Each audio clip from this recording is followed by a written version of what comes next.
Good morning. Yeah, my name's Bob. I'm an alcoholic and an addict. Sobriety date is January 1st, 2005. And for that date, I'm ever grateful. In 2004, I was court ordered to a treatment facility called Goodwill. And there I learned a lot about myself.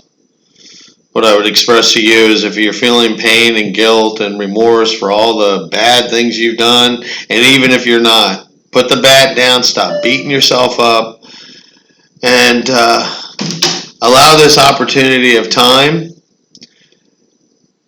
that you have alone in treatment to get to know yourself and to get to know this power greater than yourself that's looking out for you. Because those are the two things that I still do today that continue to keep me sober 15 and a half years later. Don't let the distance in my time, be a mental block. I know what the newcomer's going through. I know what you're trying to identify with because I've been there and I've done it. And that pain and uncomfortability, it carries with you for a long time.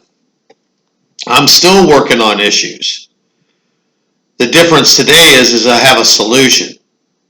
I have a solution because I work with spiritual principles called honesty, love, compassion, perseverance. I understand who and what I am, not what God created, because God doesn't make any junk. I've turned his handiwork upside down when it came to the life that I was living. And now I'm on the right path. Now, how do you stay on that right path? It's not the easiest thing, but it can be done. And you can enjoy it while you do it too. They say it works if you work it. And the reason I'm sitting here in front of you right now, and more than likely I'll probably be all over the spectrum. I'm trying to stay focused in what I'm trying to express to you, but I've never videotaped myself. This is honestly actually pretty weird. But it's something that we have to do due to the coronavirus and, the limited opportunity of going to treatment facilities and sharing our experience, strength, and hope. So it's a form of giving back. And, I hope I help somebody. If not, guess what? I stay sober. And life has been a lot of ups and downs. But I have a solution today. And that solution I found in treatment, that solution was conditioned working the steps in Alcoholics Anonymous. And that solution became a purpose when I applied it to the spiritual principles that God has given me to use in my life. And now I'm offering them to you. So while I was in treatment, I learned a lot from the individuals around me. If you spot it, you got it. I learned what to do and what not to do. Were there consequences? Sure. But there was a lot of triumphs. A lot of triumphs in learning about myself, opening myself up, and realizing that a lot of the things I have done, even though they were wrong, can be beneficial to somebody else today. To help them to feel a little bit more secure in this great unknown, this direction in life that we have no idea what tomorrow is going to bring. It was easier when we were getting high and it was repetitious because we did the same thing over and over again, but we never got a different result. I guess that's the definition of chaos. And I don't have chaos in my life today. I don't have guilt and shame. When I make mistakes, I can make amends. And promptly. These are the things I've learned through Alcoholics Anonymous that have given me a life.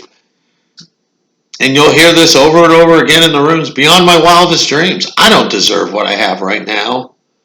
Not for all the wrongdoings that I've done, but I've taken those wrongdoings and through God's guidance and his care and his love, been able to express them to other people to show them that they're not alone and they're not unique. We all make mistakes. But today, we can rewrite the wrongs that we have done. And that's what AA allows me to do.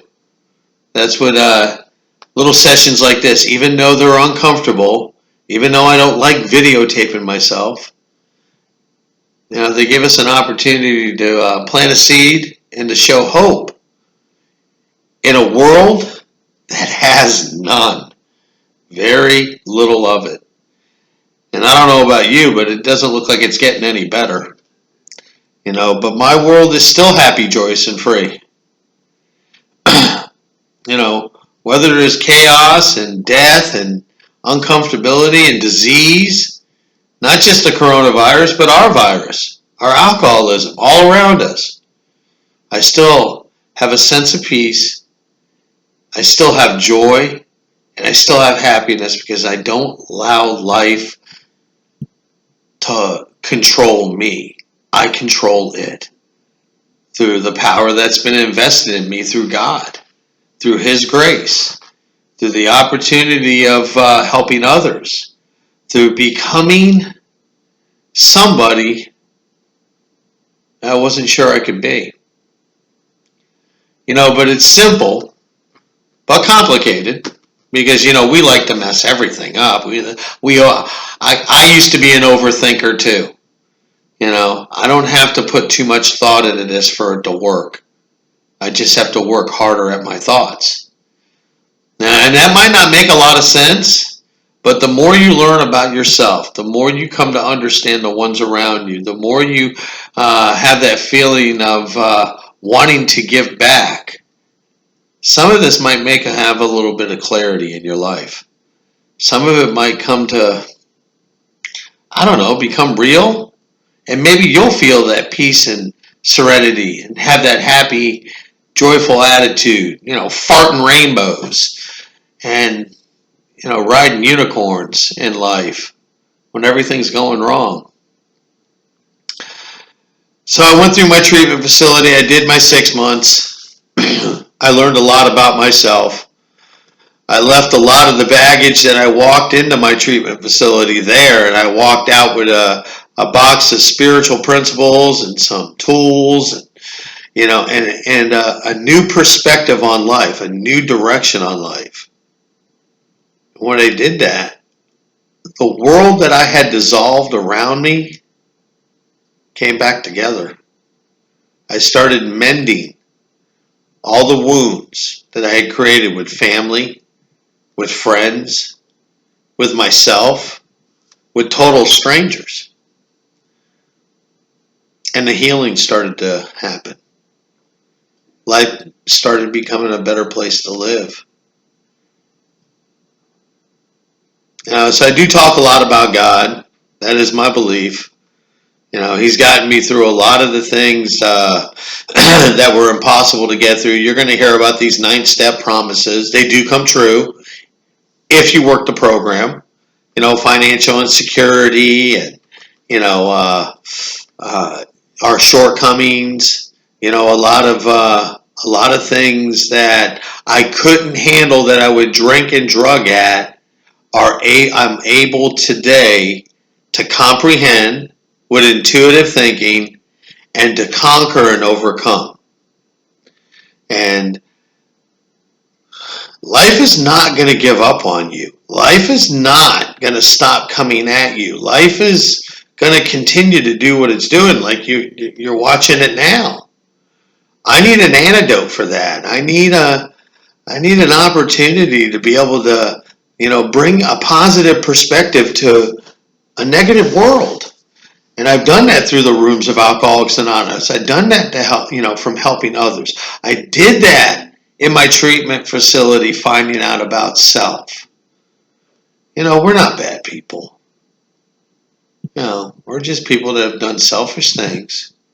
The really cool thing about it is, and this is what, like I said, I'm going to be all over the board. The really cool thing about it is right now is that God thought that I was useful enough to help others. And if you're sitting in a treatment facility, He might think you're useful too. He's giving you an opportunity to fine-tune the thing that the thing that I have torn up, and that's called life, and to bring it all back together to be beneficial to others. And this world really needs more people like us right now. You know, focused on honesty and working with compassion and love towards others, being unified, being understanding, and working with spiritual principles like perseverance and trust and love and integrity and character and the things that this world has taken for granted. The things a selfish alcoholic takes for granted. So what they're going through right now is not much different than what we're going through. Maybe it's called a different disease, but it's still a disease. And sooner or later, they'll find a cure for what they're looking for, just like we have found a cure for what we have.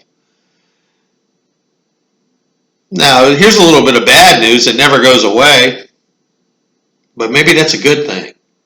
Maybe that gives us the opportunity to know that we need to continue one day at a time, working on our sobriety, working on our spiritual connection with God, never walking away from this path again. And I know you've heard about relapse. Relapse is not, it's not mandatory. You don't have to continue to go in and out. I'm a one-chip wonder. I picked up one chip and that was it. I just stayed on this path of being happy, joyous, and free. I stayed on this path of having peace and serenity. I stayed on this path of having a positive attitude in negative situations because it works. And I know sobriety's not for everybody.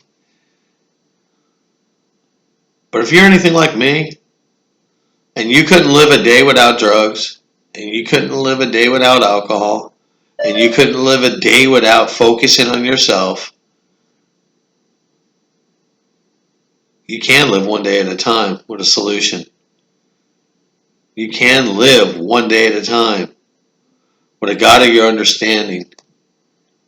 You can live one day at a time with a positive perspective in a negative world. So I'm just here to express to you, to show you a little bit of ray of hope, to give you an opportunity of clarity, to let you identify that, something, you're not alone. I had the pain and uncomfortability that you're living with right now.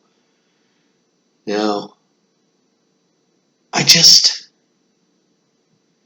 don't want it for you anymore. You got to not want it for yourself. Why should I be the only one, or one of the only ones, enjoying life to its fullest? Creating my own enjoyment. Staying on a natural high, a spiritual high.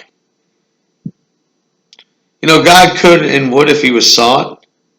So why not seek him? I'm telling you, this works. And I would explain all the wonderful things I have, all the beautiful things and the miracles that I have seen. I would explain all that, but I'd rather you enjoy your own. But I also want you to know that they are out there. And who am I to hold on to all this goodness for myself? Oh hell, then I would be a selfish addict again. So I hope you get a little bit of clarity out of my little spiel here. I'm sorry it took like 25 takes for me to get this one down, because I was so wrapped up in my head. I wanted you guys to have every bit of goodness and of God's grace that he's placed inside me, but maybe we'll have the opportunity to do this again. And I'll be able to explain a little bit more to you on how wonderful life can be for a recovering addict and an alcoholic. So put the bat down, open up your head, your mind, open up your heart, your soul. Allow this thing that cares more about you than you care about yourself into your life, and listen to what they got to say. Because if not, I'll be the only bozo on the bus, this short bus, and there's a lot of seats on it. No, but I'm waiting for other people to experience what I've experienced. And maybe this is what it's going to take. A pandemic the size of the world to get our attention that stop taking life for granted and start enjoying it, because might not be tomorrow. So I'm going to leave you with that. What I would like to say is that God is good and God is great all the time. That I hope your life becomes a life that you want instead of a life that you have to work for. So thanks for letting me share. You have an awesome day and an awesome life.